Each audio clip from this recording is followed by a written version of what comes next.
Hello everyone, so welcome to my channel again. Welcome to Prerna Pathshala, and in today's lecture we are going to cover this chapter. We will try to cover the chapter, नहीं तो lecture 2 आएगा इसका. Changes around us, physical and chemical. ठीक है, तो हम ये chapter के साथ स्टार्ट करने वाले हैं और हम इस चैप्टर में हर पॉइंट को एनसीईआरटी वाइज कवर करेंगे. मैं बताती हूँ कैसे कवर करेंगे. अब ये कैरेक्टर स्केच बाद में लिखेंगे. तो हम सबसे पहले एनसीईआरटी को point two point flow chart wise लिखेंगे.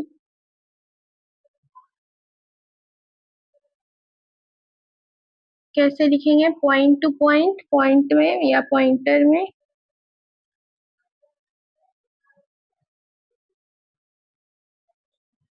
और फ्लो चार्ट्स के फॉर्म में,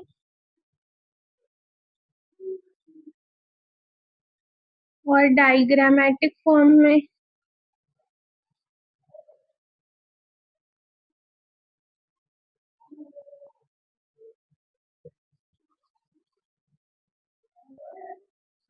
okay, after this I also cover all the activity. जो एक्टिविटी मुझे लगता है ज़रूरत है फिजिकली करवाने का भी एक्सपेरिमेंटली, वो मैं वीकेंड्स में करवाती भी हूँ. तो ऐसी कोई एक्टिविटी अगर इस चैप्टर में भी मिलेगा, जैसे मैंने चैप्टर 2 में करवाया भी था rose as an indicator and turmeric as an natural indicator का, चैप्टर 2 में करवाया भी था एक्सपेरिमेंट, अगर आपको याद हो तो. जो लोग नए जुड़े मैं उनको बता रही हूँ. तो मैं इस चैप्टर के लिए भी कराऊंगी, तो मैं एक्टिविटी भी कवर करती हूँ. ठीक है, नेक्स्ट हम लोग जो बैक एक्सरसाइज क्वेश्चन होगा वो करना होगा आप लोगों को. मैं बैक एक्सरसाइज क्वेश्चन का सॉल्यूशन आपको प्रोवाइड करूंगी अपने व्हाट्सएप चैनल पर, जिसका लिंक डिस्क्रिप्शन बॉक्स में है. आपको वो वर्कशीट ग्रुप में मिलेगा. आपको सब कुछ, सब चीज का लिंक, टेलीग्राम, व्हाट्सएप चैनल में कैसे कैसे ग्रुप्स में क्या क्या करना है वो सब डिस्क्रिप्शन बॉक्स में. ऐसे रुक. हाँ, तो मैं क्या बोल रही थी, आपको बैक एक्सरसाइज का सॉल्यूशन मिलेगा व्हाट्सएप चैनल में, जिसका लिंक होगा डिस्क्रिप्शन बॉक्स में. एक शॉर्ट्स में मैंने बनाया, उसका भी लिंक डिस्क्रिप्शन बॉक्स में दूंगी कि व्हाट्सएप चैनल को हम कैसे यूटिलाइज करते हैं उसके लिए. नेक्स्ट, अब एक मैं अपनी तरफ से देती हूँ अभ्यास प्रैक्टिस शीट, जो कि उसमें मैं हॉट्स क्वेश्चन जो कि खुद सीबीएसई या सीबीएसई ने प्रोवाइड किए होते हैं, मैं वो सारे क्वेश्चन देती हूँ आपको एक ही जगह पे. उनका सॉल्यूशन भी रहता है, तो इन केस अगर हार्ड पेपर आता है तो आप वो भी सॉल्व कर पाओगे आराम से. अभ्यास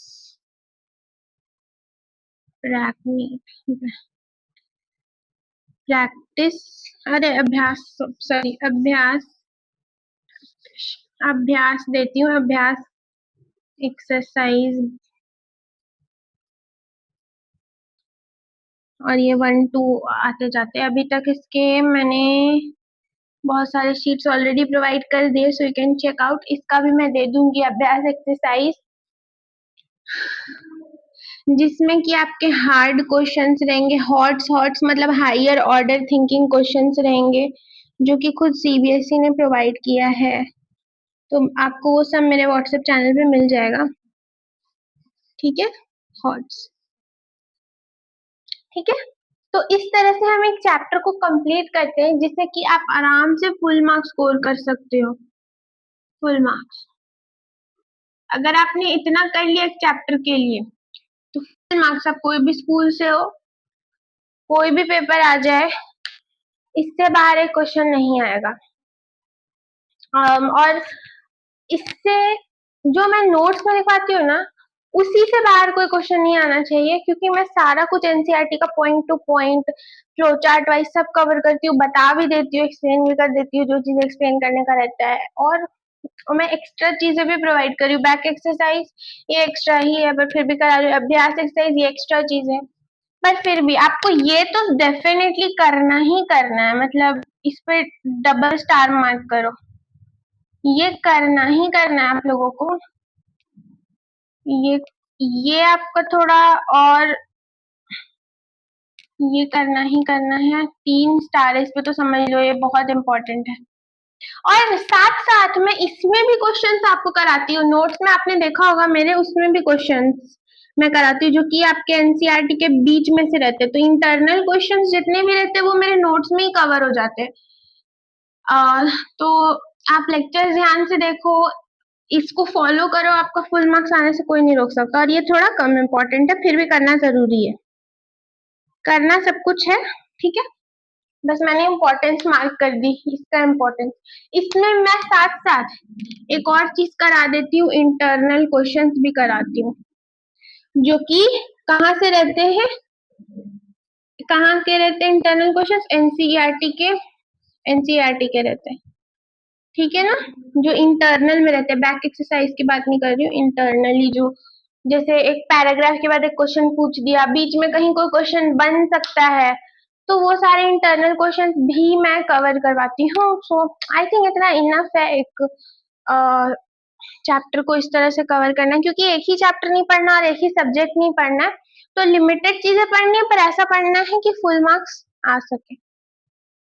तो मैंने आपको ना ये जो 6 मिनट आपके 5 मिनट लिए मैंने 6 मिनट, ये मैंने आपको बताया कि आप अगर डाउट में हो कि हो पाएगा इससे नहीं हो पाएगा, तो मैं बता रही हूँ इनफ है, क्योंकि मैं एनसीईआरटी से ही रिलेटेड सब कुछ रख रही हूँ, सीबीएसई पैटर्न के अकॉर्डिंग ही।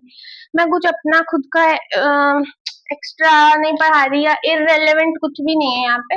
इररेलेवेंट जो कि मतलब बेसिकली आपसे रिलेटेड ना हो, सब कुछ आपसे रिलेटेड ही होगा, सब कुछ रेलेवेंट होगा, इररेलेवेंट कुछ भी नहीं होगा। तो चलिए अब हम लोग अपना कैरेक्टर स्केच स्टार्ट करेंगे। कैरेक्टर स्केच भी मैं करवा देती हूँ, क्योंकि मुझे लगता है कि यार कहीं से भी क्वेश्चन आ सकता है। एनसीईआरटी में अगर कैरेक्टर्स दिए हुए हैं तो बहुत इंपॉर्टेंट है। बहुत तो नहीं, पर ठीक है यार, कर लो एक बार। एक बार ऐसे ऊपर ऊपर से पता होना चाहिए कौन कौन से कैरेक्टर है, और थोड़ी बहुत उन्होंने क्या किया, शुरुआत के पेज में जो लिखा होता है वो भी थोड़ा बहुत पता होना चाहिए, थोड़ा बहुत जिस्ट होना चाहिए, ताकि अगर ऐसे 1-2 मार्क के क्वेश्चन आ जाए तो हो जाए, ठीक है। तो हम पढ़ते हैं। पहले लिख लेती हूँ, यहाँ लिखती हूँ ताकि जगह मिले। कैरेक्टर स्केच मतलब बेसिकली जो भी चैप्टर में कैरेक्टर्स है हम उनको देखते हैं, और उनके बारे में क्या है वो देखते हैं। कैरेक्टर स्केच यही होता है, जैसे कहानी में आप देखते हो, सेम वैसे ही कैरेक्टर स्केच। आई होप अभी किसी को भी डाउट नहीं है। अच्छा, किसी भी प्रकार का किसी को भी डाउट आता है, प्रकार है किसी भी टाइप का डाउट आता है, तो प्लीज व्हाट्सएप चैनल पे you can ask in the doubt section, and there I will provide you with the solution, with video solution, yeah, with video solution, or with audio solution, या लिख के, जो भी जिसमें भी आपको कंफर्टेबल हो। Okay, so there is a boy which who says, I placed a cube of ice here half an hour ago. It has now become water. वो बोल रहा है कि मैंने इस जगह पर अभी अभी एक आइस क्यूब रखा था और वो अब पानी में बदल चुका है। फिर एक लड़की बोल रही है कि a bird that I saw yesterday on the rose plant has now become a flower today. वो बोल रही है कि कल जो मैंने कली देखी थी ना, वो आज फूल बन चुका है पौधे के ऊपर। Now एक दूसरी लड़की बोल रही है, the bottle containing cold water is not cold anymore. और जो बॉटल फ्रिज में कोल्ड था, मैंने उसको रूम टेम्परेचर पे रखा, तो वो अब कोल्ड नहीं है, वो अब नॉर्मल टेम्परेचर पे आ चुका है। मतलब हाँ, नॉर्मल टेम्परेचर पे, ना गर्म है ना ठंडा है, मीडियम है। एक another boy is saying, yesterday I saw brown spots on the banana, but today it has more brown spot and a strong smell. मतलब कि वो बोल रहा है कि मैंने कल के दिन में बनाना के ऊपर ब्राउन स्पॉट्स नोटिस किए थे, पर आज वो ब्राउन स्पॉट्स बढ़ भी चुके हैं और उसके साथ उसमें बदबू भी है। ठीक है, क्यों? क्योंकि बनाना पकने लगा है और धीरे धीरे सड़ जाएगा, इसीलिए। ठीक है, these students are describing some changes. What kind of changes are they talking about? ये students जो हैं, देखो कैरेक्टर स्केच में हमारे पास बेसिकली स्टूडेंट्स है, अब इसमें बॉयज भी है, गर्ल्स भी है, डिफरेंट टाइप्स ऑफ स्टूडेंट्स है।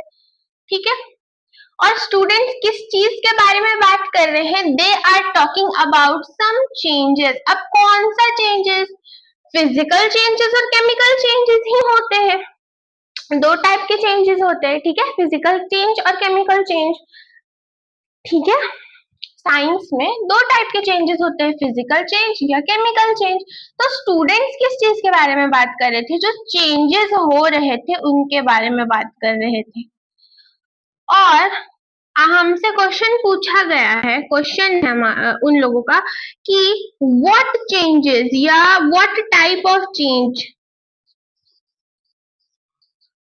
मतलब कितने टाइप के चेंज और क्या चेंज, कैसे चेंज, ऐसे व्हाट टाइप, क्या मतलब व्हाट मतलब क्या, क्या चेंज। ठीक है, क्या चेंजेस आ रहे हैं भाई, ऐसा क्या चेंज हो गया, ऐसा क्या बदलाव आया? चेंज मतलब तो सबसे पहले होता है बदलाव, बदलना किसी चीज का, बदल बदलाव। ठीक है, हिंदी में लिख रही हूँ। ठीक है, तो ये हम लोगों का बहुत छोटा सा प्यारा सा कैरेक्टर स्केच था, इतना कुछ डिफिकल्ट था नहीं। Okay, now let's remove this also. Now whenever I need space, I'm gonna remove the topic which is the chapter name, so mind it.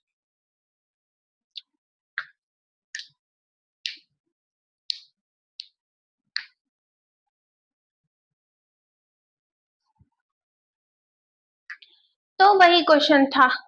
Next page में आते हैं, हम अब करेंगे एक्टिविटी 5.1।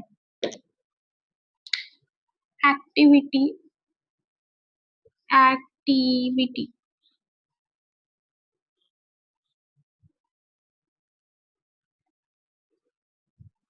5.1, ये 1 थोड़ा टेढ़ा हो गया गाइस।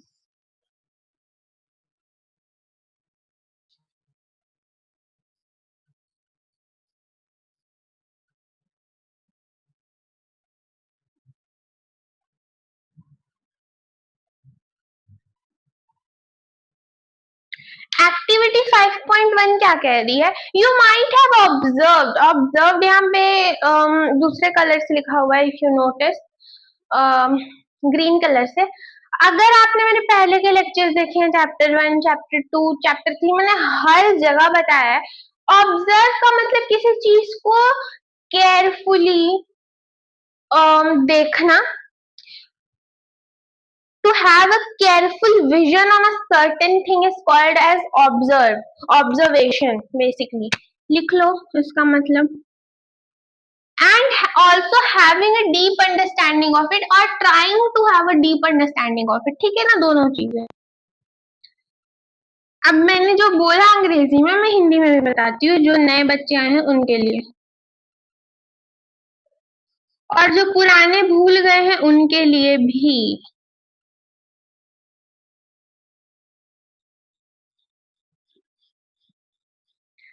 तो हमने क्या बोला?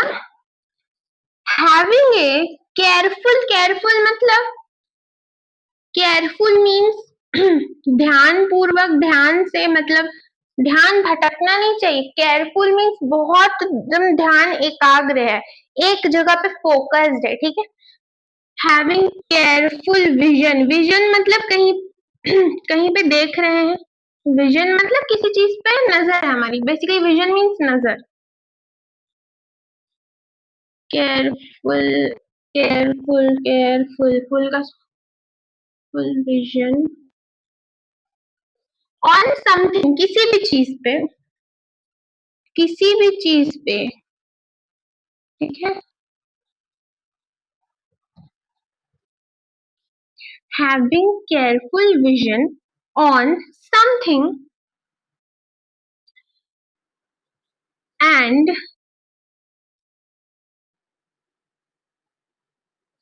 डीप अंडरस्टैंडिंग, डीप मतलब गहराई से उस चीज को समझना, अंडरस्टैंडिंग मतलब समझना,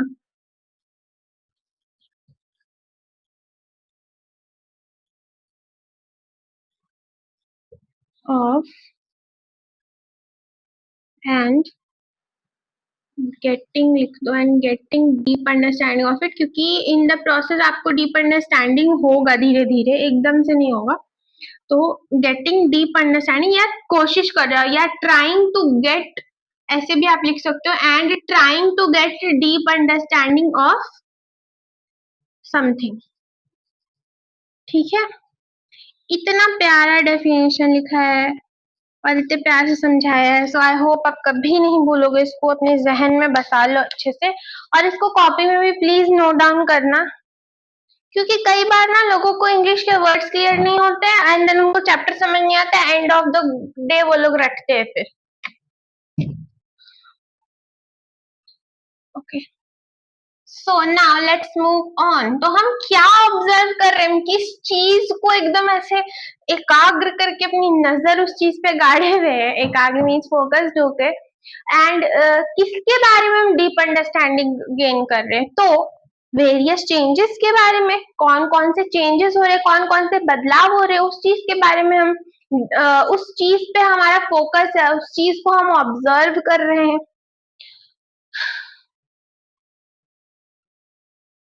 और कहाँ पे हो रहे हैं changes, happening around you means हमारे सराउंडिंग में, हमारे आसपास जो भी हो रहा है चेंजेस, ठीक है। जैसे जो मैंने अभी आपको एग्जांपल्स दिए, जो कैरेक्टर्स के जो जो वो लोग चेंजेस नोटिस कर रहे थे, जो स्टूडेंट्स थे,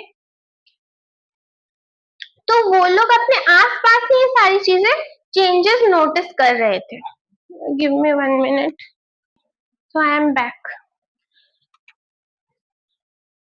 तो मैं क्या बोल रही थी कि केयरफुल ऑब्जर्वेशन करना है, किस चीज पर करना है आप लोगों को, जो चेंजेस हो रहे हैं, बदलाव हो रहे हैं आपके आसपास, आपके सराउंडिंग में, ठीक है। अब ज्यादा इसको स्ट्रेच नहीं करेंगे, बहुत आसान सा चीज था। और कुछ जो चेंजेस है ना, वो आप एनसीईआरटी खोल के बैठना, जब भी मेरे क्लास में आओ ना, तो एनसीईआरटी खोल के बैठो, हर मतलब जिस सब्जेक्ट को पढ़ रहे हो उस सब्जेक्ट की, ठीक है। तो एनसीईआरटी में टेबल 5.1 आप लोग देखोगे, उसमें ना कुछ चेंजेस दिए हुए हैं, जैसे कि अभी हमने जो स्टूडेंट्स ने कुछ कुछ चेंजेस बताए थे, जैसे melting of ice, ripening of बनाना, मतलब बनाने का पकना, बनाना का पकना, बनाने, सॉरी, बनाना का पकना, राइपनिंग मतलब होता है पकना किसी चीज का, या धीरे धीरे वो सड़ रहा है, ठीक है। Next, chopping of vegetables, vegetables को कट करना, चॉप करना मीन्स कट करना, काटना। यू मे नोटिस, और इस टेबल में मैंने तो कुछ पढ़ा है, इस टेबल में और भी बहुत सारे चेंजेस दिए हुए हैं सराउंडिंग्स में, जो हम डेली ऑब्जर्व करते हैं अपने। You may notice that something is changing in each case. Take a moment to reflect on the change in each case. आपको कुछ एग्जाम्पल्स करके बताऊंगी, एक दो, और बाकी आपका होमवर्क रहेगा, ठीक है। तो ये जो टेबल 5.1 है ना, इसमें बेसिकली आपको बोला है कि कुछ चेंजेस तो आपको ना, मतलब कुछ चेंजेस आपको होते हुए, कुछ बदलाव इन चीजों में आते हुए दिखा होगा, वही बदलाव को आपको लिखना है कि क्या बदलाव आया है। बेसिकली रिकॉर्ड योर ऑब्जर्वेशन, अपनी ऑब्जर्वेशन को एक जगह पे लिख के रखिए, रिकॉर्ड कर कर मतलब सहेज कर रखिए, लिख कर रखिए।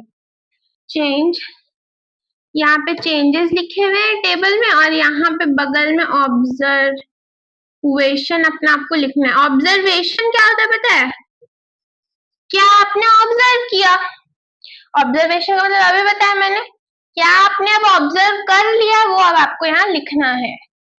ऐसे करके टेबल है, बीच में लाइन दिया हुआ है, तो मैं आपको ना एक दो करके बताती हूँ, एक दो तीन करके बताती हूँ, बाकी आप लोगों का होमवर्क रहेगा, ठीक है?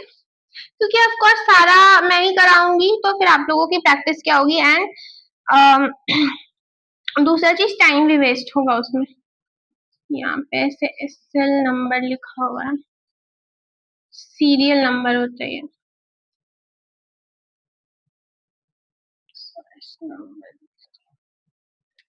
तो सबसे पहला melting of ice cube. Number 1 is melting, melting मतलब पिघलना, ऑफ आइस क्यूब। तो इसमें हमारा ऑब्जर्वेशन क्या होगा कि जो आइस क्यूब है, वो तो उस लड़के ने भी बताया पीछे, जो पहला स्टूडेंट था उसने, उसका ऑब्जर्वेशन यही था कि उसने जब 30 मिनट तक आइस क्यूब को रूम टेम्परेचर पे छोड़ा तो आइस क्यूब मेल्ट हो गया और वाटर में कन्वर्ट हो गया। तो ऑब्जर्वेशन हमने क्या किया कि it gets converted, it gets converted, converted into water, basically liquid में कन्वर्ट हो जाता है। नंबर 2 है हमारे पास, जो कि है चॉपिंग वेजिटेबल्स, चॉपिंग।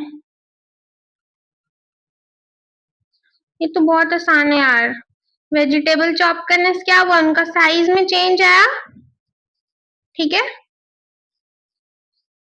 देखो उनके साइज में चेंज आ जाएगा, वो अब स्मॉलर साइज के हो जाएंगे, तो लिख दो साइज विल बी स्मॉलर, यही चेंज आया, यही ऑब्जर्वेशन थी हमारी, ठीक है?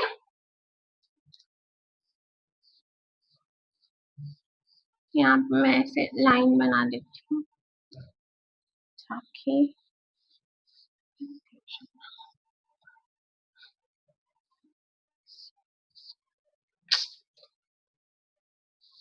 ओके।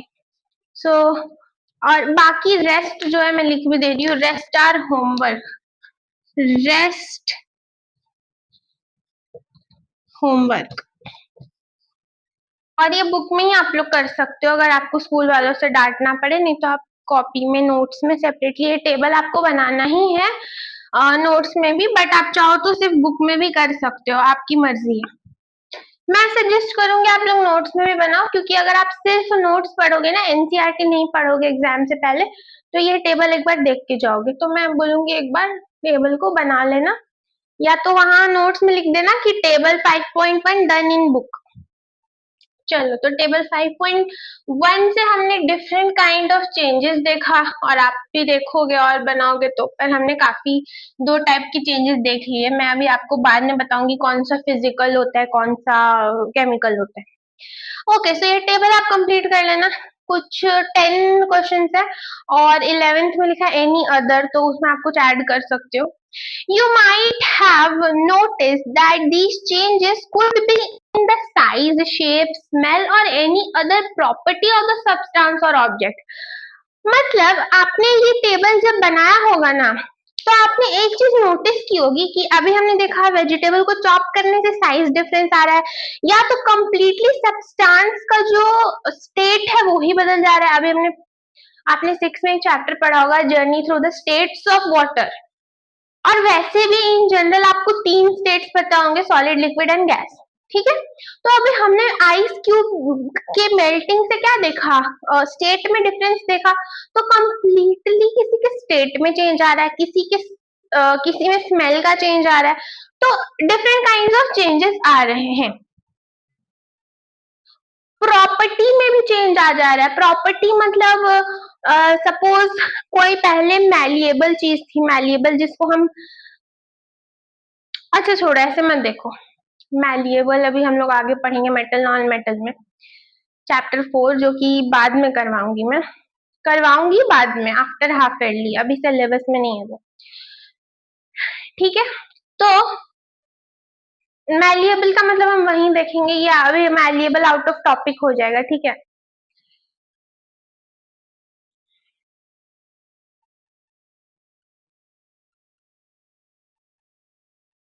वैसे मैं प्रॉपर्टी में चेंजेस ऐसे बोले, जैसे फॉर एग्जाम्पल किसी बंदे का एक गुण है, वो गुण में ही बदलाव आ गया या किसी एक चीज है जिसमें एक गुण है, उसका गुण मतलब प्रॉपर्टी हो गया, गुण या अवगुण, ठीक है, तो उस प्रॉपर्टी में ही चेंज आ गया, उस गुण में ही बदलाव आ गया, तो वो भी एक टाइप का चेंज है, ठीक है ना। तो मतलब समझ रहे हो चेंजेस कितने टाइप के होते हैं। Can you think of some other changes that happen in our surrounding, make a list of those changes too. और हमारे सराउंडिंग में और भी क्या सिर्फ इतने 10 ही चेंजेस होते हैं, नहीं, और भी बहुत सारे चेंजेस होते हैं हमारे सराउंडिंग में, वो भी आप चाहो तो लिख सकते हो, उस टेबल में ही आगे ऐड कर सकते हो, ठीक है। We observe the changes occurring around us with the help of our senses of sight, smell, touch, hearing and taste.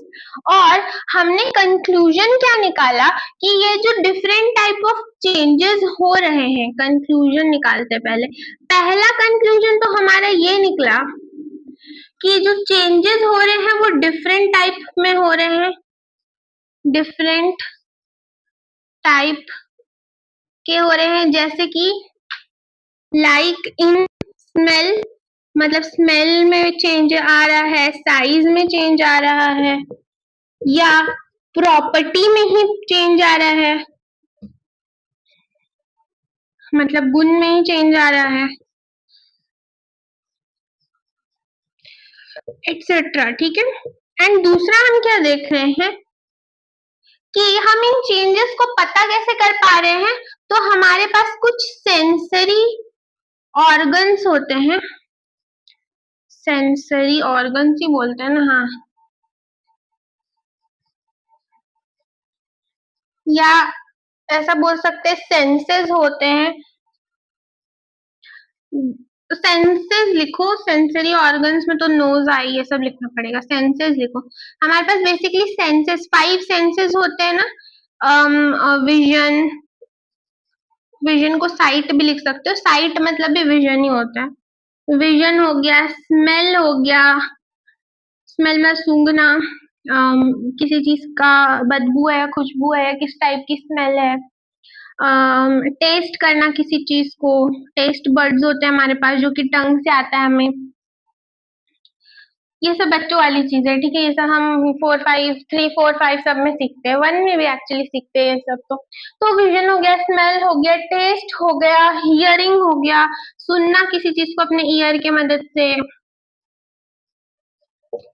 और एक लास्ट हो गया तुम्हारा टच। टच हम किसकी वजह से करते हैं, अपने नर्व्स की वजह से करते हैं, नर्व्स।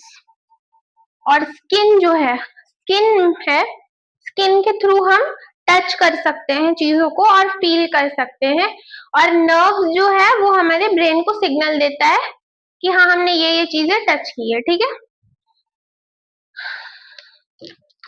तो विजन हम कर पा रहे हैं आई के थ्रू, स्मेल कर पा रहे हैं हम नोज के थ्रू, टेस्ट हम कर पा रहे हैं टंग के थ्रू,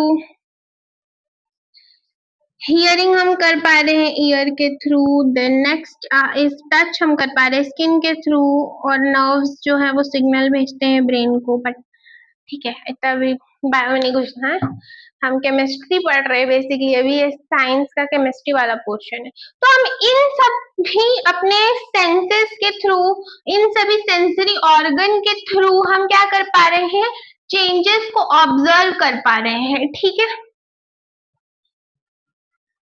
और एक लड़की क्वेश्चन पूछ रही है कि can we arrange these changes into categories, categories मतलब किसी ग्रुप में बांट सकते हैं इन चेंजेस को कि ये एक चेंजेस एक प्रकार के चेंजेस है टाइप ए, दूसरे टाइप बी प्रकार के चेंजेस, टाइप बी प्रकार, टाइप और प्रकार सेम ही होता है, तो टाइप बी चेंजेस एक तरफ, टाइप सी चेंजेस एक तरफ, तो ऐसे हम कैटेगराइज या ग्रुपिंग कर सकते हैं क्या चेंजेस का, तो डेफिनेटली कर सकते हैं, ठीक है।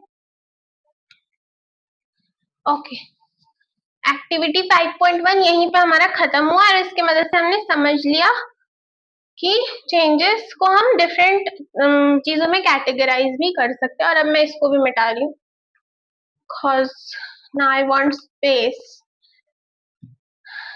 Now we will see 5.1 topic which is A substance may change in appearance but remain the same. मतलब कि एक substance जो है, substance मतलब क्या होता है, एक चीज, समथिंग अराउंड अस, जो हमारे सराउंडिंग में हर चीज है वो क्या है, एक सब्सटेंस है, ठीक है। तो वो जो सब्सटेंस है वो अपीयरेंस में चेंज कर रहा है, पर मे चेंज मतलब जरूरी नहीं है कि चेंज हो ही हो, मे चेंज मतलब कि हो सकता है चेंज हो, अपीयरेंस मतलब देखने में चेंज करे, पर वो रहता सेम ही है। जैसे कि वेजिटेबल को मैंने चॉप किया तो क्या वो वेजिटेबल कुछ और बन गया क्या, नहीं ना। पर क्या मैंने एक आइस को रूम टेम्परेचर पे रखा था तो क्या वो आइस रहा 30 मिनट्स के बाद, नहीं, वो वाटर में बदल गया। तो वो क्या था, उसका फिजिकल अपीयरेंस, सॉरी उसका अपीयरेंस तो चेंज हुआ, साथ ही साथ वो उसका स्टेट भी चेंज हो गया, ठीक है ना। तो टॉपिक लिखते हैं पहले।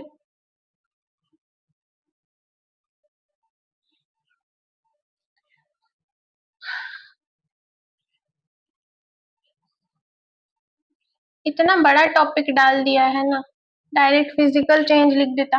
अच्छा, इसी को हम लोग फिजिकल चेंज भी बोलते हैं। बेसिकली फिजिकल चेंज में हम अपीयरेंस को बदल सकते हैं, पर जो उसका स्टेट है, वो जो सब्सटेंस है, वो उसकी प्रॉपर्टी को नहीं बदल सकते हम। बेसिकली उसका गुण अवगुण वही रहेगा। एक वेजिटेबल था, मैंने उसको छोटे छोटे पीसेस में चॉप कर दिया, तो हाँ वो जो साइज था, साइज क्या होता है, दिखावा ही तो होता है ना, देखने वाला ही तो चीज होता है साइज। तो उसमें जो वो साइज था वो छोटा हो गया, बट क्या वो सब्जी का गुण चेंज हो गया, क्या वो सब्जी अगर पहले थोड़ा कड़वा था तो क्या वो मीठा हो गया, नहीं, वो कड़वा ही रहेगा, बस उसके अपीयरेंस में चेंज आएगा, उसके दिखावे में चेंज आएगा।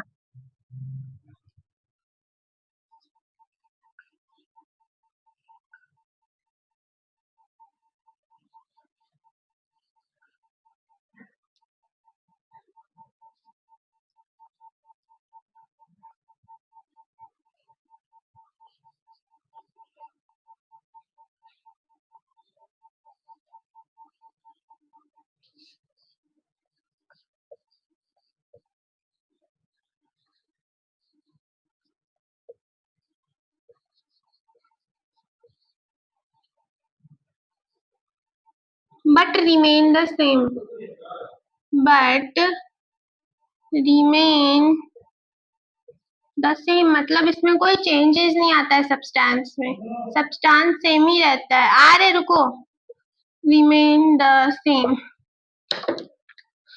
मतलब कि जो सब्सटेंस है वो रिमेन द सेम, मतलब वो सब्सटेंस में कोई चेंज। और इसके नीचे इसी को लिख लो, ये इसी को हम लोग फिजिकल चेंज भी बोलते हैं। मार्कर नहीं चल रहा, physical change, physical,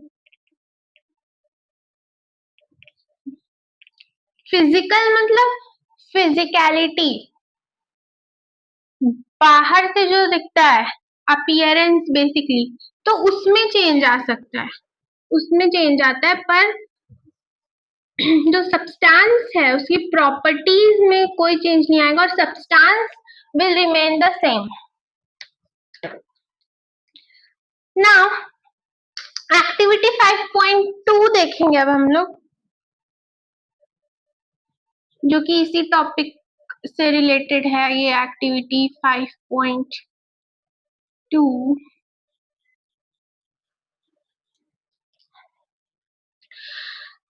let us create and discuss something in this activity।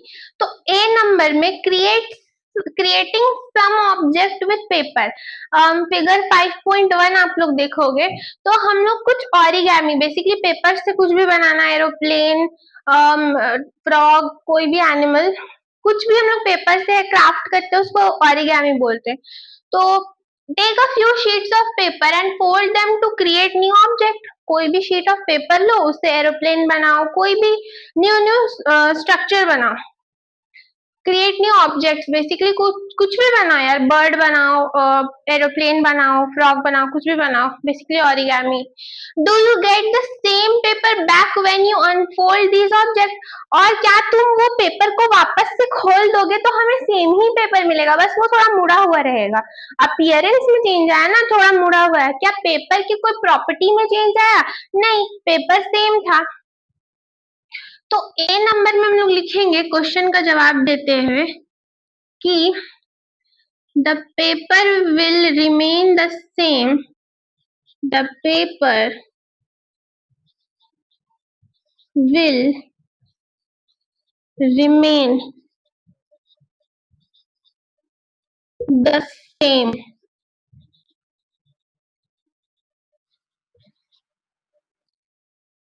There will be some folds only, मतलब पेपर में सिर्फ फोल्ड्स आ गए होंगे क्योंकि हमने उसको फोल्ड किया था और डिफरेंट डिफरेंट शेप्स बनाए थे। Which is a change in appearance, not in the change of property. Which is a change of appearance है, change of property नहीं है। मतलब फिजिकल चेंज आ रहा है, दिखावे में अपीयरेंस में चेंज आ रहा है, प्रॉपर्टी में चेंज नहीं आ रहा। Which is a change in appearance and not property, and जो ऑब्जेक्ट है, जो सब्सटेंस है, जो पेपर है, वो क्या कर रहा है? Remains the same. Now B number को भी रीड कर लेते हैं।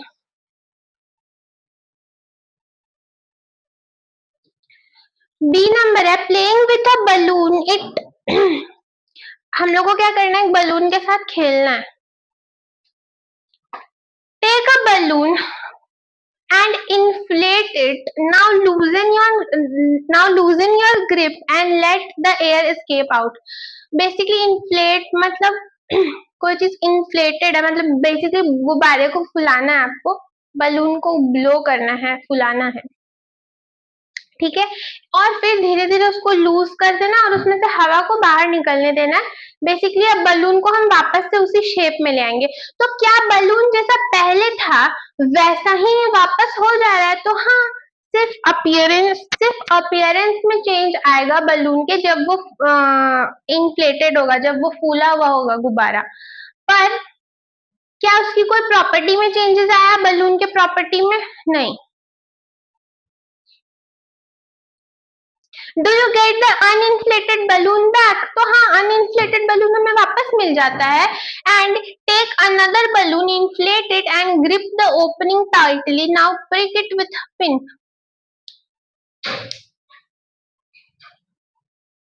प्रिक मतलब बेसिकली उसको एक और बलून लेना है हम लोगों को और उसको फुला देना है एंड उसमें पिन मारना है ताकि वो फूट जाए, ठीक है। What happens? Will you be able to get the uninflated balloon back? और क्या अब हम लोगों को uninflated balloon वापस मिलेगा? देखो अब हम लोगों को जो बलून है वो फूला तो नहीं रहेगा, वो फूट जाएगा, तो एक तरह से uninflated ही हुआ, पर जो सब्सटेंस था ना उसकी प्रॉपर्टी में चेंज नहीं आया, बस वो अपीयरेंस में चेंज आया, ठीक है। अपीयरेंस में कैसे चेंज आया कि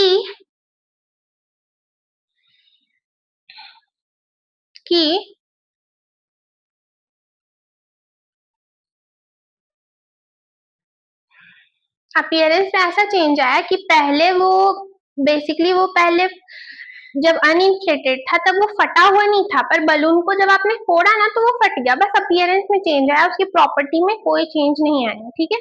तो there will be the balloon will, case 1 में इसमें the balloon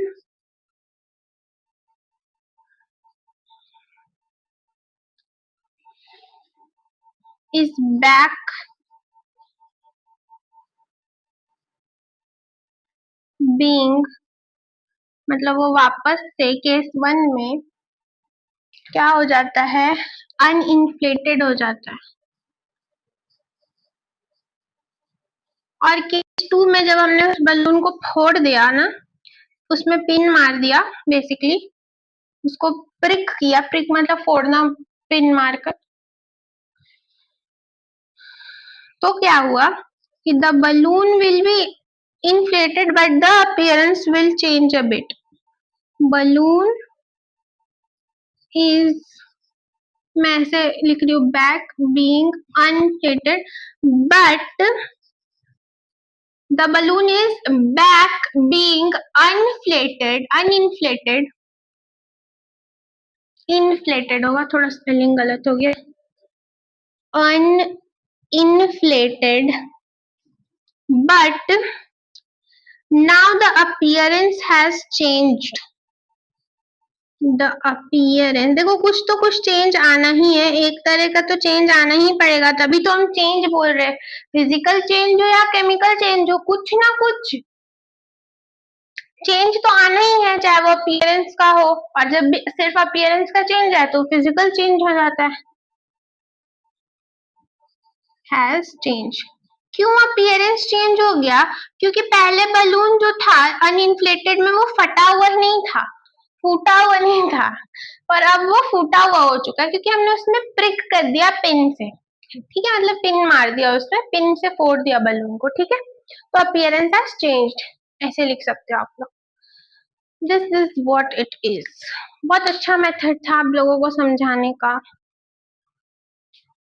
now see condition भी दिया हुआ है, crush small piece of chalk. Now जो सी है वो आप लोगों का होमवर्क है, एक्टिविटी में सी नंबर जो है वो आप लोगों का होमवर्क है। इसमें जो भी मैं होमवर्क दूंगी आप लोगों को करना है अपने नोट्स में ही ऐड। मेक श्योर आप होमवर्क करके आओ अगले क्लास में।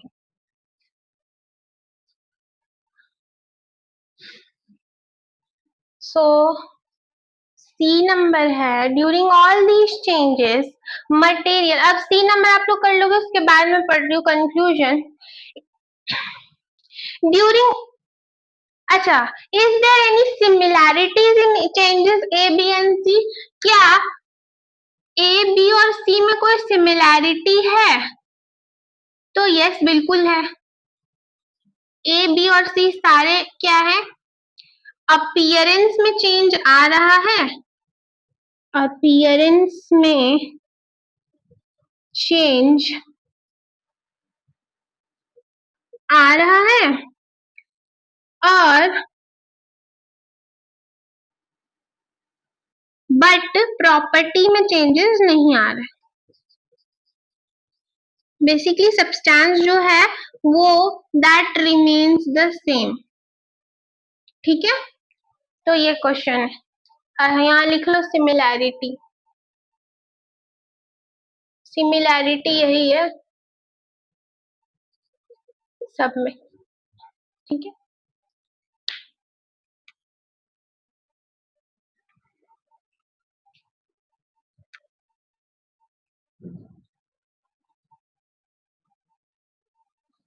नेक्स्ट अब कंक्लूजन पढ़ते हैं हम लोग, जो की है during all these changes materials such as paper, rubber, sheet of the balloon and the chalk remain the same though their appearance, shape or size मान लो may have changed. You may also recall from grade 6 science textbook curiosity that water can exist in different state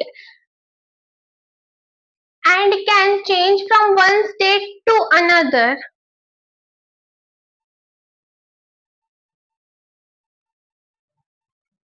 In all these cases, although we can observe a change in the appearance, no new substances is formed. Such changes in which only physical properties like shape, size and states of the substances change, that are called as physical changes. अब मैं इसको आपको ना एक जगह पे बता देती हूँ जो भी मैंने भी रीड आउट किया। तो जितने भी हमने केसेस देखे ए बी और सी, मैंने आपको होमवर्क दिया, इसमें सब चीज में सिमिलैरिटी यही थी कि सिर्फ अपीयरेंस मतलब शेप साइज इसमें चेंजेस आ रहे थे, बट ऐसा वो जो कोई सब्सटेंस में चेंजेस नहीं आ रहा था, मतलब substance remain the same, substance में कोई चेंजेस नहीं आया, there was no change in the substances, ठीक है। और हमने क्लास 6 में journey through the states of water, जो कि मैंने पहले भी कहा और अभी इसमें मेंशन भी है, उसमें पढ़ा भी था कि वाटर के 3 स्टेट्स होते हैं, आइस, वाटर का liquid form, and water vapour which is the gaseous state. तो स्टेट में भी चेंजेस आता है, पर क्या पानी बदल जाता है?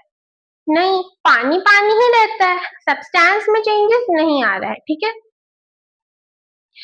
और फिजिकल चेंज क्या होता है? ऐसा चेंज जिसमें कि अपीयरेंस में चेंज हो, जो मैं अभी तब से वही बोल रही हूँ चिल्ला चिल्ला के कि सिर्फ अपीयरेंस में चेंज आए, स्टेट में चेंज आए। हाँ, स्टेट में भी चेंज आ सकता है, मैंने बोला था ना कि स्टेट में चेंज आएगा तो वो केमिकल चेंज होगा, नहीं नहीं नहीं, केमिकल चेंज नहीं होगा, वो भी फिजिकल चेंज ही होगा, क्योंकि स्टेट में ही चेंज आ रहा है। There is a little correction, I am very sorry. तो स्टेट में भी चेंज आ सकता है, बट आपको ध्यान ये रखना है कि वो जो सब्सटेंस है वो सेम रह रहा है अगर एंड में, इसका मतलब वो फिजिकल चेंज ही था। तो फिजिकल चेंज का हम लोग डेफिनेशन अब लिख लेते हैं।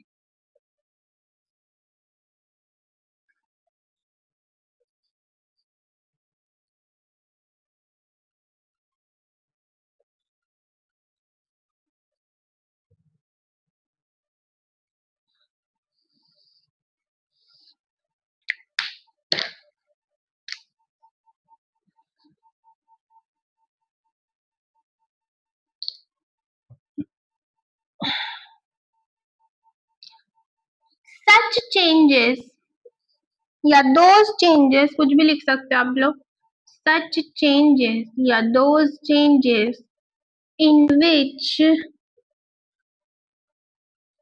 only physical properties like physical properties change हो रहा है, केमिकल प्रॉपर्टीज नहीं चेंज हो रहे, ठीक है। इन विच ओनली फिजिकल प्रॉपर्टीज, मतलब उसके सिर्फ अपीयरेंस, देखने का जो गुण है वो चेंज हो रहा है, only physical properties. Chemical properties में चेंजेस नहीं आएंगे, ध्यान रखना, सिर्फ फिजिकल प्रॉपर्टीज में चेंजेस आएंगे, लाइक शेप, साइज और स्टेट। शेप, साइज, स्टेट मतलब सॉलिड, लिक्विड या gas, state that is called, that is called a physical change। State में भी चेंज आ सकता है, मिक्स, बस इतना ध्यान रखना कि जब स्टेट में चेंज आए तो उनकी केमिकल प्रॉपर्टीज में चेंज नहीं आना चाहिए, ठीक है ना। फिजिकल प्रॉपर्टी में चेंज आ सकता है,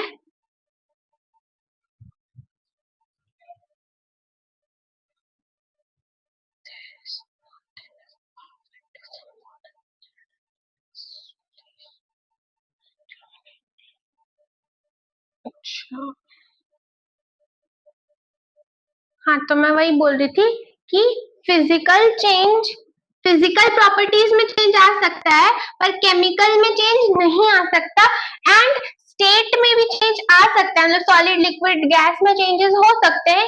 मैं करेक्शन कर रही हूँ, थोड़ा मैंने गलत बोल दिया था बीच में, sorry for that, very sorry. But जो वही है कि केमिकली चेंजेस नहीं होने चाहिए, उसकी केमिकल प्रॉपर्टीज नहीं चेंज होनी चाहिए स्टेट चेंज होते वक्त, substance should remain the same. Okay, so we have done till physical change.